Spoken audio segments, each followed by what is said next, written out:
So I saw something really interesting on how to master self-love. It's a fascinating question. How can I master self-love? How do I master the self-love journey?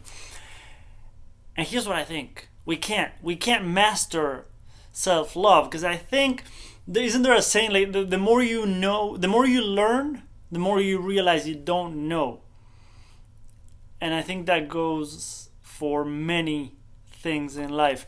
And I think our ego, of course, has an imaginary finish line of how we think we would be as a person when we master self love, how our lives will be when we master self love. So the ego creates that imaginary finish line, and especially the spiritual ego, which is such a fascinating topic. The spiritual ego, I won't even go into it now, but it's a fascinating topic. But we create those imaginary goals that we hope to accomplish in life, and especially in our spiritual journeys, in our self-love journey, inner work, self-development, all of that.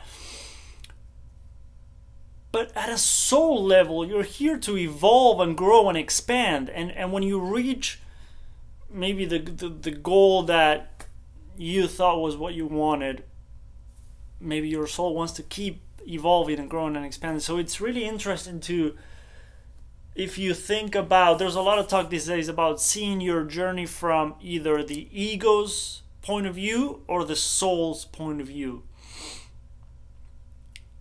From the ego point of view, yes, maybe you have that goal of I want to master self-love. I want to feel like I've mastered that aspect of my journey.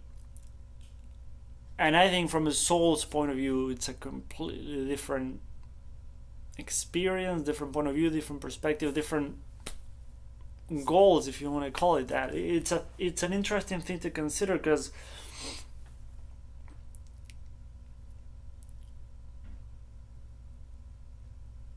how do you know when you've mastered something? How can you know?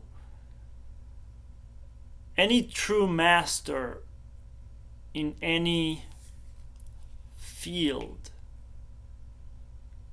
you will realize they haven't stopped. They don't see themselves as a master who doesn't need to keep going, keep whatever, learning, growing, expanding.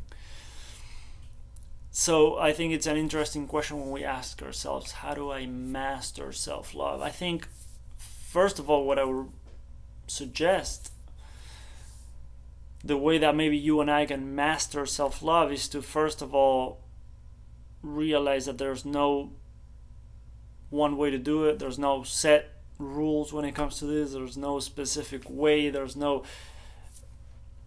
It's such an individual journey. Doesn't matter how many books you read, how many people you follow on social media, how many workshops or retreats you've gone to. It's such an individual journey that I think that's the beauty of it. The beauty of the journey, one of the many beautiful things, is that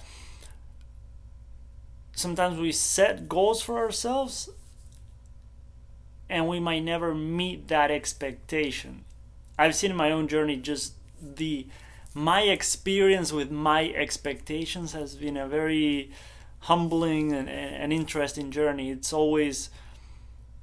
I always, without trying, it's just I don't sit down with a journal and just write those expectations and those goals or whatever, but it's something that I notice that it just happens naturally, internally, whatever.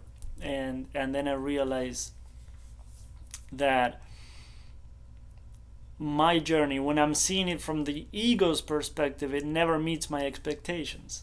It never does. I always wanted more. I always wanted it faster. I always wanted it differently. But when we can slow down, relax, and breathe, and just maybe see it from the soul's perspective through gratitude, through acceptance, through compassion, through however it resonates with you the most, it's a whole different experience. So I think sometimes the reason why sometimes I make these videos with these titles is because I see a topic that I find interesting, and I like that question that people ask and that people want help with and want to explore. But at the same time, it's interesting for all of us, because of course I've had these questions myself, but it's interesting to consider that maybe even the question itself, we're coming at it from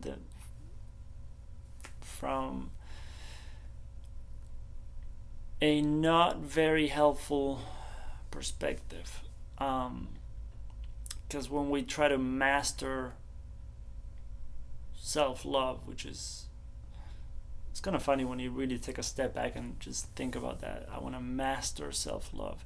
Now we're setting expectations on ourselves. Now we're going to feel every day, let's say that you need to do whatever, a little mirror exercise every day, or a little bit of journaling, or some kind of something, visualization, meditation, breath work, something where you feel like that was a little moment of self-love.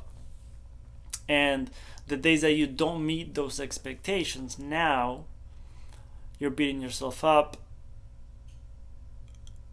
you're quote unquote failing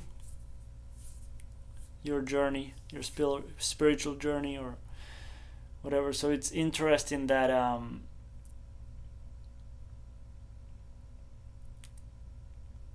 we're in that way kind of setting ourselves up for failure. We're setting a goal, we're putting pressure on ourselves to meet expectations that, if we're honest enough, we're never going to meet, because they're not coming from the right place. And even expectations, I don't know if they ever come from the right place. Usually that's an interesting thing to think about. But I think the more, just to offer something practical, but the more gentle you can be with yourself, the more compassionate you can be with yourself, the less we try to be a perfect little spiritual student in life, and the less we force ourselves to commit to specific behaviors that we see as ideal. Sometimes the easier things get, and the more that things shift.